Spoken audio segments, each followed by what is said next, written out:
responded and tried to make contact with that individual, and he was not responding to knocks at the door.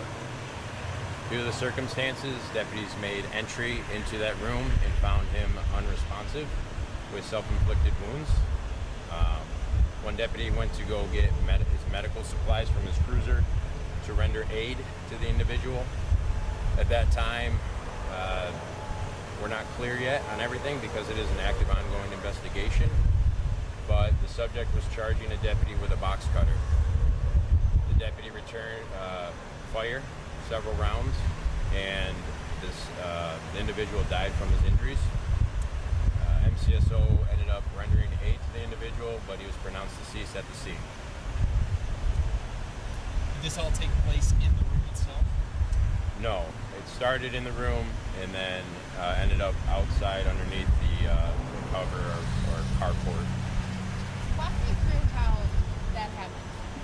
Find him unresponsive in a room, and then it led to the parking lot. Can you just kind of simplify that? How did that happen? Yeah, some of those details that they're still working on.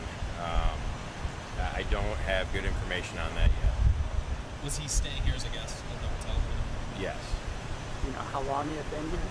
Do not. I'm just curious, I know you said you can't speak too much on it, but they found him unresponsive in the hotel room, and then later on he charged at them with a box cutter in this parking lot. From outside the room. So from inside the room, it started. The other deputy, like I had mentioned, was retrieving his medical supplies. The other deputy was retreating out of the hotel with that individual charging at him with a box cutter.